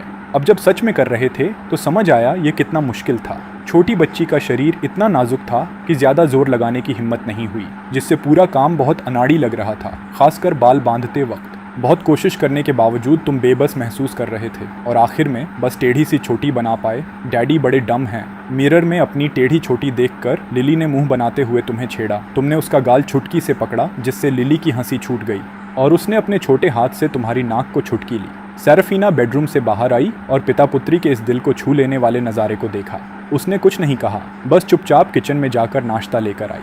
शायद उसे खुद भी एहसास नहीं था, उसके होठों के कोने बिना उसकी जानकारी के थोड़े ऊपर उठ चुके थे। तीनों के एक साधारण नाश्ता करने के बाद तुमने लिली को सेराफीना को वापस नहीं दिया, बल्कि लिली को सोफा पर घर घर खेलने के लिए साथ रखा। हालांकि लिली के साथ खेलते हुए अनजाने में ही उसके छोटे से दिमाग में कुछ जानकारियां डाली जाने लगी, बहुत साधारण नंबर्स 1 से 10 तक। लिली की समस्याओं को भांपने के बाद तुमने चुपचाप एक प्लान बनाया, रोज खेल खेल में छोटी बच्ची की स्वतंत्र सीख को बढ़ावा देने का प्लान। इस वक्त उसने भी देखा कि तुम चुपके से लिली को पढ़ा रहे थे। तुम लिली को धीरे धीरे सिखाते रहोगे और ये साफ था कि यह रातों रात नहीं होगा। सौभाग्य से लिली बहुत होशियार है, पहले बस कोई उसे ये सब सिखाने वाला नहीं था। अब तुम्हारे सबटल गाइडेंस में उसने जल्दी से कुछ जानकारियां याद कर ली। इसके अलावा तुमने देखा कि जब से सेराफीना कल लौटी थी, वो जैसे अचानक एक अलग इंसान बन गई थी। उसमें साफ तौर पर एक जीवंतता आ गई थी जो पहले नहीं थी, जिससे तुम्हें बहुत अच्छा लगा। जब सेराफीना अपने फ़ोन में अलग अलग ऐप्स डाउनलोड कर रही थी, वो पिता पुत्री के इंटरैक्शन को देख रही थी। इस वक्त उसे भी एहसास हुआ कि तुम चालाकी से लिली को सिखा रहे हो। वो बहुत समय से बच्चे को पढ़ाना चाहती थी, लिली को एक सामान्य माँ की तरह पढ़ाना चाहती थी। सेराफीना ने नज़र हटा ली। जैसी उम्मीद थी कि लेटेस्ट स्मार्टफोन है, सॉफ्टवेयर डाउनलोड स्पीड बहुत फास्ट थी और कई ऐप्स पहले से पूरी हो चुकी थी। जैसे ही सेराफीना ने अपना वीचैट लॉगिन किया, अनरीड मैसेजेस आने लगे। ये चू चू थे, वो असिस्टेंट जो उसके साथ 2 साल से काम कर चुकी थी। उसके वीचैट पर बहुत कम लोग थे। उसकी पुरानी कंपनी से चू चू के मैसेजेस थे। शादी के वक्त से लेकर कुछ दिन पहले तक ज्यादातर मैसेजेस ये पूछ रहे थे कि वो कैसी है, लेकिन वो जवाब नहीं दे पाई थी। इन मैसेजेस की लंबी लिस्ट देखकर सेराफीना के दिल में थोड़ी गर्माहट आई। उसने तुरंत रिप्लाई किया, मुझे माफ करना चूचू, मैं तुम्हारे मैसेजेस का जवाब नहीं दे पाई। मैसेज भेजने के 2 सेकंड्स बाद दूसरी तरफ से रिप्लाई तुरंत आ गया, सेराफीना तुम फाइनली जिंदा हो, मुझ पर ध्यान देना क्यों बंद कर दिया? सेराफीना ने होठों को थोड़ा दबाया। लूली सही थी, उसे यही मिलना चाहिए था। कंपनी में जब वो थी, वो हमेशा लूली से एक कदम आगे रही थी। सेराफीना ने चूचू के सवाल का जवाब नहीं दिया, बल्कि उसकी हाल की जिंदगी के बारे में पूछने लगी। सेराफीना चिंता मत करो, क्या तुम कमबैक करने वाली हो? उसकी आंखों में एक लालसा की झलक आई। क्या वो कमबैक करेगी? उसने आर्थर की तरफ देखा। एक पल बाद उसकी आंखों में लालसा धीरे धीरे मध्यम पड़ गई। शायद नहीं, लेकिन अगर तुम्हें मेरे काम की याद आती है चूचू, तो हम कभी मिलकर बात कर सकते हैं। इस बीच जोनिंग के केंद्र में टायन में एंटरटेनमेंट बिल्डिंग में एक लड़की थी जो लगभग 107 सेंटीमीटर लंबी थी। उसने अपने कंधों से भारी बोझ उतारा। उसकी उंगलियां उत्साह से फोन स्क्रीन पर थपथपाने लगी, लेकिन जल्दी ही एक तीखी महिला की आवाज़ ने उसे खुशी से बाहर खींच लिया। सेराफीना, क्या तुम अभी भी खुद को किसी फेमस स्टार की असिस्टेंट समझती हो? एक सेडक्टिव चेहरे वाली महिला प्रकट हुई। उसने ठुड्डी ऊपर उठाई। क्या देख रही हो? जल्दी जाओ और यह इक्विपमेंट रिकॉर्डिंग स्टूडियो में ले जाओ। अगर मेरी रिकॉर्डिंग में देरी हुई तो क्या तुम उसका खर्च उठा सकती हो? सेराफीना ने उस महिला को आंखें दिखाईं, लेकिन फिर भी इक्विपमेंट उठाकर रिकॉर्डिंग स्टूडियो की तरफ चल पड़ी।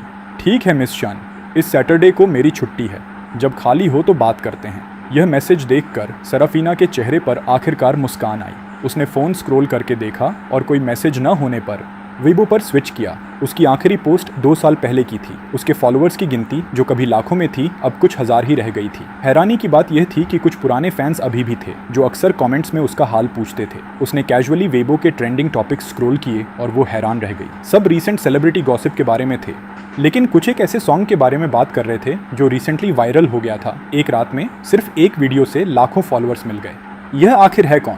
एक गहरा analysis, latest hidden gem songs देखो। सेराफिना उत्सुक थी कि यह वायरल सॉन्ग कैसा लगता है, तो उसने टाइटल पर क्लिक किया। फोन स्क्रीन ऑटोमेटिकली उसके सामने एक वीडियो पर जंप हुई। जैसे ही गाना उसके कानों में गूंजा, उसने शर्माकर मुंह फेर लिया। लिली की बड़ी बड़ी आंखें झपकीं। वो सेराफिना की गोद में चढ़ गई और फोन स्क्रीन को देखने लगी। क्या यह वही गाना नहीं है जो कुछ दिन पहले तुम्हारे रूम से आ रहा था? लिली ने पहले बोलते हुए फोन स्क्रीन की तरफ अपना छोटा हाथ इशारा किया। उसने सेराफिना की तरफ देखा। हाँ, है। आर्थर ने छोटी बच्ची का सिर थपथपाते हुए कहा। आखिरकार वो समझ गई कि तुम्हारे पास घर का फर्नीचर बदलने के लिए इतने पैसे कहाँ से आए। लाइक्स पहले से ही कई मिलियन तक पहुँच चुके थे। उसका भाव जटिल और अकटनीय था। फिर भी वो खुशी से तुम्हारी गोद में चढ़ गई। उसने दोनों छोटे हाथों से आर्थर का चेहरा थाम लिया। उसकी बड़ी आंखें चमक से भरी थीं। मीठी आवाज़ में, डैडी बहुत जेंटल हैं। उसके दोनों मुलायम छोटे हाथ अपने ही चेहरे पर लगाए। आर्थर की नज़र धीरे धीरे कोमल होती गई जब उसने अपने बड़े हाथों से बेटी का छोटा सा चेहरा थाम लिया। क्या लिली को भी सिंगिंग पसंद है? पसंद है। लिली की आंखें अर्धचंद्र में बदल गईं जब उसने बिना हिचकिचाए जवाब दिया, हाँ। उसकी मुस्कान और भी चमकदार हो गई। लिली अपना छोटा सा सिर हिलाती रही और फिर खुशी से तुम्हारे गाल से लिपट गई। तुम्हारी बेटी की प्रशंसा भरी नज़र से पुरस्कृत होकर आर्थर खुशी से झूम उठा। वो जल्दी से साइड बेडरूम में भागा, गिटार उठाया और सोफा पर वापस आया। आर्थर ने गिटार पकड़ा और स्ट्रिंग्स ट्यून की। उसने मुड़कर देखा कि सेराफिना और लिली दोनों उसे बिना पलक झपकाए देख रहे थे। आर्थर का चेहरा कम ही लाल होता था। फिर स्ट्रिंग्स पर हाथ फेरते हुए, आज डैडी सिर्फ लिली के लिए एक चिल्ड्रंस सॉन्ग बनाएंगे। डैडी पहले एक बार लिली के लिए गाएंगे और फिर लिली एक लाइन साथ गाएगी। लिली ने खुशी से सिर हिलाया। उसका छोटा चेहरा प्रत्याशा से भरा था। इस सॉन्ग का नाम है बर्स्ट ऑफ करेज। ये कहने के बाद, लिली ध्यान से सुनो। तुमने धीरे से स्ट्रिंग्स छेड़ी। लिविंग रूम में एक हल्की सी धुन बजने लगी। लिली की रिदम की समझ हैरान करने वाली थी। वो धुन के साथ अपना सिर हिलाने लगी। तुम भी उस छोटी बच्ची के साथ अपना शरीर हिलाने से रोक नहीं पाए। पिता पुत्री को एक ही लय में हिलते देखकर सेराफिना की नज़र धीरे धीरे कोमल हो गई। उसके चेहरे पर एक जेंटल मुस्कान चुपके से उभर आई। वो भी तुम्हारी रिदम में शामिल हो गई। पहली बार पूरा परिवार खुशी के सागर में डूबा हुआ था। इस वक्त लिविंग रूम भी जैसे रोशन हो गया। गाने के साथ लिली ने अपनी छोटी मुट्ठियां उठाईं, एक सुपर हीरो पंचिंग जेस्चर करते हुए। तुमने गिटार रखा और उस छोटी बच्ची के साथ वही जेस्चर किया। फिर तुमने धीरे से अपनी उंगली लिली की प्यारी नाक पर टैप की। लिली तुम्हारी गोद में झपट पड़ी। उसके छोटे हाथ तुम्हारी गर्दन को कसकर थामे। लिली को ऐसे डैडी पसंद है। कृपया पहले जैसे मत बनना, ठीक है? लिली की मीठी कोमल आवाज़ तुम्हारे कानों में गूंजी। तुम्हारा मुंह खुला रह गया और तुम्हारी आंखें अचानक आंसुओं से भर गईं। तुमने लिली को कसकर अपनी बाहों में थाम लिया, उसके कपड़ों में मुंह छुपा लिया। डैडी अब कभी ऐसे नहीं होंगे, तुमने कहा। आवाज़ भरी हुई, फिर भी दृढ़। सेराफिना इस वक्त तुम्हारा भाव नहीं देख पाई। वो पहले से रो रही थी, लेकिन चेहरे पर मुस्कान थी। वो जानती थी कि वो गुजरे दिन कभी वापस नहीं आएंगे। तुम सबसे पहले खुद को संभालने में कामयाब रहे। गिटार एक तरफ रखते हुए तुमने लिली को गोद में उठाया। लिली, अब सॉन्ग सीखते हैं। मैं एक लाइन गाऊंगा। ठीक है। लिली बहुत जल्दी मान गई। ये पिता पुत्री का एक टीचिंग सेशन बन गया। उनका गाना पूरे लिविंग रूम में गूंजता रहा। उन्हें सॉन्ग सीखने में मग्न देखकर सेराफिना चुपचाप लंच बनाने चली गई। बस ये है कि उसकी कुकिंग स्किल्स साफ तौर पर तुम्हारी जितनी अच्छी नहीं है। इससे लिली ने डिनर के दौरान हंगामा मचाया कि अब से वो सिर्फ डैड का बनाया खाना खाएगी। इससे सेराफिना ने छोटी बच्ची को जलन भरी नज़रों से देखा, अपने दिल में काफ़ी नाराज़ होते हुए। इस तरह का पारिवारिक माहौल तुम्हें बहुत कंफर्टेबल लगा, जैसे एक असली परिवार इसी तरह होना चाहिए। लिली ने बहुत जल्दी सीखा और बर्स्ट ऑफ करेज को पूरा गाया। लिली के जोर देने पर तुमने उसका एक वीडियो बनाया और प्लेटफॉर्म पर पोस्ट कर दिया। वीडियो में लिली एक पिंक प्रिंसेस ड्रेस पहने हुई थी, बाल में बो बांधे। उसका छोटा सा शरीर म्यूजिक के साथ झूम रहा था। तुम वीडियो बनाते हुए खुशी से झूम रहे थे। तुम्हारे चेहरे पर गर्व की चमक थी, मन ही मन सोचते हुए, ये मेरी बेटी है। तुम्हारे गर्वीले और शेखीबाज भाव ने सेराफिना को, जो पास में मज़ा देख रही थी, हंसी रोकने की कोशिश में लगभग दम घुटने पर ला दिया। ये पहली बार था जब उसने तुम्हें अपने इन 3 दिनों के अच्छे बर्ताव की वजह से इस तरह देखा था। सेराफिना और तुम्हारे बीच का रिश्ता काफ़ी सहज हो गया था। कम से कम सेराफिना अब खुद से तुमसे बात करने लगी थी। किसी को उम्मीद नहीं थी कि बफॉन अकाउंट पर दूसरा वीडियो एक चिल्ड्रन सॉन्ग होगा, और यह उतना ही प्लेजेंट था सुनने में। प्लेटफॉर्म हेडक्वार्टर्स पर लू युन ने पूरा वीडियो देखने के बाद तुरंत उसे देखा। उसने एक पल भी बर्बाद किए बिना उसे मैक्सिमम प्रमोशन दे दिया। इतनी प्यारी छोटी बच्ची इतने सुंदर गाने में। लू युन के चेहरे पर प्यार भरी चौड़ी मुस्कान थी। जल्दी ही प्लेटफॉर्म के ट्रेंडिंग सर्चेस फट पड़े।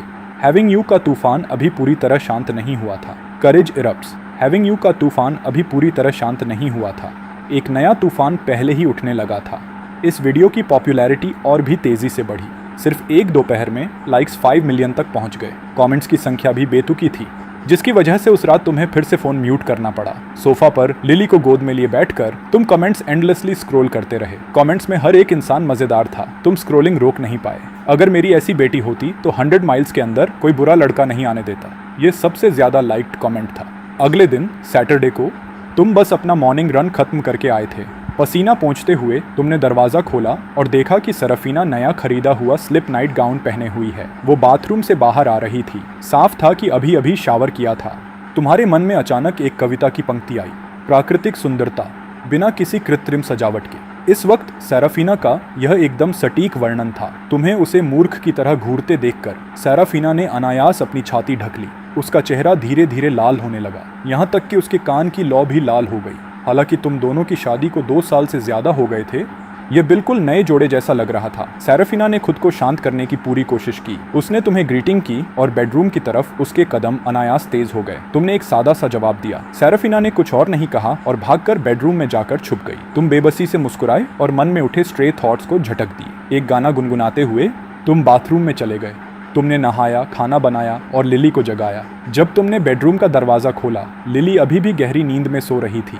उसका मुंह थोड़ा खुला था, तुम्हारे बड़े बेड पर फैली हुई पड़ी थी। कुछ दिनों के सामान्य खाने पीने और सोने के बाद लिली का रंग बहुत ज़्यादा जीवंत लग रहा था। उसकी ओवरऑल स्पिरिट भी साफ तौर पर बेहतर हुई थी। तुम बिस्तर के पास बैठे और उसे थोड़ी देर देखते रहे। झुककर धीरे से छोटी बच्ची की नाक को चुटकी से पकड़ा। लिली, उठने और खाने का वक्त हो गया। बेड पर लेटी छोटी बच्ची ने होंठ बनाए। उसने थोड़ी आंखें खोली और जब तुम्हें देखा तो उसके होठों के कोने खुद ब खुद ऊपर उठ गए। फिर उसने धीरे धीरे अपनी छोटी सी बाहें फैलाईं और तुम्हारी गर्दन को थाम लिया। डैडी। उसकी आवाज़ मीठी और मुलायम थी, थोड़ी सी नखरेबाजी लिए। तुम मुस्कुराए और उसे उठाने के लिए हाथ बढ़ाया। तुम उसे उठाकर सिंक के सामने स्टूल पर रखाए। छोटी बच्ची इन पिछले 2 दिनों से खुद मुंह धो और दांत मांज रही थी। तुम पास खड़े रहे मदद के लिए, टूथपेस्ट निचोड़ते और तौलिया देते। लिली बहुत होशियार है, उसने ये स्किल पहले ही सीख ली है। सरफीना भी इस वक्त बेडरूम से बाहर आई। उसके पीछे के लंबे बाल ऊपर बंधे हुए थे एक छोटे से बन में। सरफीना का ये लुक देखकर तुम्हारी आंखें चमक उठीं। तुमने मन ही मन सोचा कि यही वो जीवंतता है जो 20 साल की उम्र में होनी चाहिए। वो अभी भी बहुत पतली है, थोड़ी और गोलमटोल होती तो और अच्छा होता। सरफीना अभी भी थोड़ी घबराई हुई थी। उसके गाल थोड़े गुलाबी हो गए। यह पहली बार था जब उसने घर पर इस तरह तैयार होकर दिखाया था। ये सोचकर नहीं पता था कि अच्छी लग रही है या नहीं। उसने ऊपर देखा, तुम लिली का ख्याल रख रहे थे। वो चुपचाप डाइनिंग टेबल पर जाकर बैठ गई। उनकी आंखें अभी जैसे रोशन हो गईं। इसका मतलब अच्छी लग रही हूँ। रुको, मुझे उनकी राय की परवाह क्यों है? सरफीना ने खींचकर अपने गाल फुला लिए। उसने खुद को इतना कमजोर इरादे का होने पर डांटा। उसी वक्त लिली का मुंह धुल जाने के बाद तुम भी उसे गोद में लिए बैठ गए। लिली स्वीटली कॉल्ड आउट, मामा। फिर उसने अपना स्पेशल छोटा चम्मच उठाया और सामने रखी सुनहरे बाजरे की खीर की एक चम्मच भरी। क्या तुम आज हमारे साथ बाहर चल सकते हो? तुम जो झुककर खाने का मजा ले रहे थे। अचानक सरफीना का सवाल सुना। तुमने सरफीना की तरफ देखा। सरफीना ने सिर हिलाया, हालांकि उसके कानों की लौ पहले से लाल थी। हाँ, रास्ते में तुमने टैक्सी बुलाई। आज तुम यीदा प्लाजा जा रहे थे, जो शहर के केंद्र में है। सरफीना एक मिल्क टी शॉप में अपनी पुरानी छोटी असिस्टेंट शाओ चू चू से मिलने जा रही थी। तुम और लिली साथ इसलिए आ रहे थे क्योंकि शाओ चू चू छोटी बच्ची को देखना चाहती थी और छोटी बच्ची इन 2 दिनों में तुम्हारी परछाई बन गई थी। कभी तुम्हारा साथ नहीं छोड़ती, इसलिए तुम बस उसके साथ चले आए। 2 साल बाद जाओ चूचू बहुत उत्साहित थी। उसने पहले से कई कप्स मिल्क टी खरीद लिए थे। अपनी सीट पर बैठकर मिल्क टी शॉप के एंट्रेंस को घूर रही थी। शाओ चूचू और सरफीना ने 1.5 साल साथ काम किया था। वो बहनों की तरह थीं और सरफीना उसके साथ सच में बहुत अच्छी थी। बाद में सरफीना तुम्हारे साथ हो गई। उसे समझ नहीं आया कि वो ऐसे आदमी के साथ क्यों रहना चाहती थी जिसके पास कुछ नहीं था। उसे समझ नहीं आया। ऐसा लग रहा था जैसे उसने मन बना लिया था। शाओ चूचू ख्यालों में खोई हुई थी। अचानक उसने एक जानी पहचानी आकृति देखी जो एक उछलती कूदती छोटी बच्ची को उठाए हुए थी। उसकी आंखें चमक उठीं जैसे वो शॉप के एंट्रेंस से अंदर आए। वो अचानक उठी और हाथ हिलाया। सरफीना, इधर इधर। सरफीना ने आवाज़ सुनी। ऊपर देखने पर उसने शाओ चूचू को हाथ हिलाते देखा। उसके चेहरे पर मुस्कान फैल गई। शाओ चूचू सच में नहीं बदली थी, अभी भी इतनी जीवंत और प्रसन्न। सरफीना उसकी तरफ चली गई। उनकी आंखों में खुशी के पीछे आंसू भी थे। बहुत समय बाद मिलने वाली बहनें अपनी भावनाओं को मुश्किल से रोक पा रही थीं। शाओ चूचू ने सरफीना को ध्यान से देखा। सरफीना का हाथ थाम लिया। उसका भाव दर्द भरा हो गया। सरफीना, तुम बहुत पतली हो गई हो। क्या वो आदमी तुम्हारे साथ बुरा बर्ताव करता है? क्या वो बुरा बर्ताव करता है? वो कहाँ है? मैं उसे सबक सिखाती हूँ। उसे सबक सिखाती हूँ। सरफीना ने होंठ दबाए। वो शाओचू के साथ बैठ गई और लिली को उसके बगल में रख दिया। फिर वो बोली, चूचू चिंता मत करो, वो अब मेरे साथ बहुत अच्छा व्यवहार करता है। सिस्टर शान, तुम्हें पता नहीं है मैं तुम्हें कितना मिस करती थी। थोड़ी देर बातें करने के बाद शाओ चूचू की नज़र छोटी बच्ची पर गई। अभी अभी छोटी बच्ची उसके बगल में बहुत अच्छी तरह बैठी थी। शाओ चूचू सरफीना के साथ मिलने में इतनी मग्न थी। वो बिल्कुल सिस्टर शेन जैसी दिखती है, एक ही सांचे से निकली हों जैसे, खासकर वो चमकीली जीवंत आंखें। वो आंखें किसी को भी इस छोटी बच्ची के प्यार में डाल सकती। सिस्टर शान, जैसे शाओ चूचू बोली। वो अपनी सीट से उठी। वो छोटी बच्ची के सामने झुककर बैठ गई और बच्चे के चेहरे को छूने के लिए हाथ बढ़ाया। फिर उसकी भौहें थोड़ी सिकुड़ गईं। छोटी बच्ची बिल्कुल सिस्टर शेन जैसी है। शाओ बेहद गुस्से में थी। वो यकीन कर रही थी कि वो बेकार आदमी ज़रूर सरफीना और बच्चे के साथ बुरा बर्ताव कर रहा होगा। जितना सोचती उतना गुस्सा बढ़ता। वो उस आदमी का सामना करना चाहती थी, इसलिए उसने सरफीना की तरफ देखा। सिस्टर शन, सरफीना को भी शाओ चूचू की तुम्हारे प्रति दुश्मनी का एहसास हो रहा था। वो बस नहीं जानती थी क्या कहे। वो बस शर्मिंदगी से मुस्कुरा सकती थी। लिली को आइसक्रीम चाहिए। मैं बच्चे के लिए लाइन में लगने जाती हूँ। शाओ चूचू ने स्वाभाविक रूप से सरफीना के चेहरे का भाव देखा। वो और भी ज़्यादा गुस्सा हो गई। सरफीना स्वभाव से जेंटल और अलूफ थी। अब उस कोमलता में एक डरीपन भी जुड़ गया था। शाओ चूचू बस ठंडे से स्नॉट कर सकती थी और वापस अपनी सीट पर बैठ गई। मन ही मन वो दांत पीसते हुए तुम्हें तबाह करना चाहती थी। जैसे ही शाओ चूचू बोलने वाली थी, सरफीना जम गई। उसे लगा तुम्हारा आना ही चूचू की दुश्मनी का कारण था। सरफीना बस मुड़कर तुम्हें देखने वाली थी। एक थोड़ी ऊंची पिच्ड आवाज़ उसके पीछे से आई। शाओ चूचू, क्या तुमने वो काम खत्म किया जो मैंने दिया था? शाओ चूचू का भाव बिगड़ गया। उसने बोलने वाले को एक स्टार्टल्ड बिल्ली की तरह घूरा। सरफीना मुड़ी। तब उसने देखा कि आने वाली लू ली थी। उसकी पुरानी कंपनी की एक राइजिंग स्टार थी। वो भी एक टैलेंटेड सिंगर के रास्ते पर चली थी। ये सिस्टर शिन नहीं है। सिस्टर शिन घर पर नहीं है। घर पर एक अच्छी पत्नी और माँ बनकर रह रही हैं और बाहर चूचू को ढूंढने क्यों आई? लुई मुस्कुराते हुए बोली, लेकिन उसके शब्दों में खिल्ली उड़ाने का भाव था। सरफीना कुछ कहती, इससे पहले जाओ चूचू का धैर्य टूट गया। शाओ चूचू का चेहरा पीला पड़ गया। उसने लुई को बिना कुछ बोले घूरा। सरफीना अचानक मुड़कर शाओ चूचू को देखने लगी। उसकी आंखें अविश्वास से भरी थीं। यह सोचकर कि असिस्टेंट का काम तो बस मैनुअल लेबर था, कंपनी इस तरह चूचू से यह काम कैसे करवा सकती है? लेकिन अभी साफ पूछने का वक्त नहीं था। सरफीना मुड़कर लुई को देखने लगी। उसकी नजर गुस्से से भरी। उसकी भौं थोड़ी उठी और सरफीना को देखकर मुस्कुराई। सिस्टर शुन, तुम इतनी पतली क्यों हो गई हो? क्या जिंदगी मुश्किल है? अगर है तो मुझे बताओ, मैं चैरिटी भी दे सकती हूँ। मुझे इतनी दयालु किसने बताया? देखो, सरफीना अब मेरी एरेंड गर्ल बनकर काम करती है। शाओ चूचू का चेहरा पीला पड़ गया। उसने लूली को बिना कुछ बोले घूरा। सरफीना अचानक शाओ चूचू की तरफ मुड़ी। उसकी आंखें अविश्वास से भरी थीं। ये सोचकर कि एक मैनुअल लेबरर भी सरफीना को यह नहीं करने देता। लेकिन अभी साफ पूछने का वक्त नहीं था। सरफीना मुड़ी। लू लीफ की तरफ उसकी नज़र गुस्से से भरी। जैसे ही वो बोलने वाली थी, शाओ चूचू पहले बोल पड़ी। कंपनी के साथ मेरा कॉन्ट्रैक्ट महीने के आखिर में खत्म होता है। बस उम्मीद है कि कोई जितना ऊंचा चढ़े उतना ही जोर से न गिरे। अगर सरफीना कमबैक करती है तो कोई नाइटमेयर में उठेगा। उसे सच में सरफीना के बारे में ट्रॉमा था। आखिर सरफीना ने उसे 1.5 साल तक पूरी तरह छाया में कर रखा था। उस दौरान उसे कौन पहचानता था? हालांकि लूली जल्दी ही हंस पड़ी, सरफीना को हिकारत से देखते हुए। कमबैक, ये सबसे मज़ेदार जोक है जो मैंने कभी सुना है। कोई ऐसी कंपनी है जो इस जैसे किसी को साइन करने की हिम्मत रखे? बच्चे की बात करें तो तुम्हारी बच्ची बहुत क्यूट है। उसे नेक्स्ट जनरेशन की फेमस पॉप स्टार बनाने की ट्रेनिंग करो। जैसे ही लूली बोलते बोलते लिली का चेहरा छुटकी लेने वाली थी। उसे हाथ मत लगाओ। मैं गारंटी देता हूँ, अगर तुमने छुआ तो तुम्हारे पास रोने की भी जगह नहीं होगी। तुम्हारी आंखों में तेज चमक लिए तुम तेजी से लूली की तरफ चल पड़े। तुमने उन तीनों को आइसक्रीम दी। फिर लूली का सामना करते हुए सरफीना और लिली को अपने पीछे कर लिया। लूली चौंक गई। उसका शरीर अनायास 2 कदम पीछे हट गया। लगता था तुम्हारा गुस्सैल भाव बहुत इंटिमिडेटिंग था, लेकिन जैसे वो संभली और तुम्हें ध्यान से देखा, वो अचानक हंस पड़ी। तो बस यही प्रिटी बॉय है। बेकार बंदे, क्या तुम पब्लिक में किसी को मारने का इरादा रखते हो? तुमने भौहें सिकोड़ी और सरफीना की तरफ मुड़े। तुम्हारी आंखें सवालों से भरी थीं, साफ पूछ रही थीं कि यह श्रू कहाँ से आई। वो पुरानी कंपनी से एक सिंगर है। मुझे भी नहीं पता था कि यहाँ उससे मुलाकात होगी। उसे सरफीना की इस तरह देखकर तुम्हारे दिल में एक आह निकली। सरफीना से और कुछ पूछे बिना तुमने सिर घुमाकर लुई को नीचे देखा। तुमने गंभीरता से कहा, जिससे लुई की आवाज़ और भी तीखी हो गई, अपनी औकात पहचानो। तुम्हें क्या लगता है मुझे नहीं पता कि तुम रोज इयान और चीनू को फ्लैटरी करते हो उस बॉय बैंड से, रोज उन्हें ड्रिंक्स दिलाते हो, तो अभी इतना बड़बोला क्यों बन रहे हो? तुमने एक पल सोचा और आखिरकार याद आया वो दो कौन थे। वो उस बॉय बैंड के मेंबर्स थे जिसमें पहले वाला ओनर था। इंडस्ट्री छोड़ने के बाद असली ओनर फिर से डेब्यू करना चाहता था, इसलिए वो अक्सर उन्हें ड्रिंक्स दिलाता और उनकी फ्लैटरी करता था। बस वो उसकी परवाह नहीं करते थे। मैं उन दोनों को नहीं जानता जिनका तुम जिक्र कर रहे हो। अगर तुम हमें परेशान करती रही तो सिक्योरिटी बुलाने में देर नहीं करूंगा। लाइने तुम्हें तीखी नजरों से घूरा, लेकिन फिर भी एक तरफ हट गई। तुमने सरफिना को अपने पीछे लिया और शाओ चूचू को साथ आने का इशारा किया, सीधे बाहर निकल गए। लेकिन जैसे ही तुम लूली के पास से गुजरे, लूली ने अचानक सरफिना से फिर बात की। अफसोस की बात है कि कोई कभी फिर नहीं गा सकती। सरफिना, मेरा नया सॉन्ग इस महीने के आखिर में रिलीज होगा। ये कहते हुए लूली खुशी से हंस पड़ी। सरफिना, तुम खुद को मुझसे कैसे कंपेयर कर सकती हो? लूली की सस्ती आवाज सभी के कानों में गूंजी। शाओ चूचू उसे वहीं एक थप्पड़ लगाना चाहती थी। वो अच्छी तरह जानती थी कि सरफिना को सिंगिंग से कितना प्यार है और कि वो अब नहीं गा सकती। ये कहना सच में दिल पर पत्थर रखकर बोलना था। तुम्हारे कदम रुक गए। तुमने लूली को एक गहरी नजर से देखा और फिर बिना भाव के चेहरे के साथ बाहर चलते रहे। सरफिना ने कुछ नहीं कहा। हालांकि एक कोमल बच्चे की आवाज अचानक गूंजी। आवाज साफ और दृढ़ थी। सब हैरान रह गए। छोटी बच्ची अपनी माँ के लिए खड़ी हो गई थी। तुम एक पल के लिए जम गए, फिर मुस्कुराए और छोटी बच्ची के सिर को रगड़ा।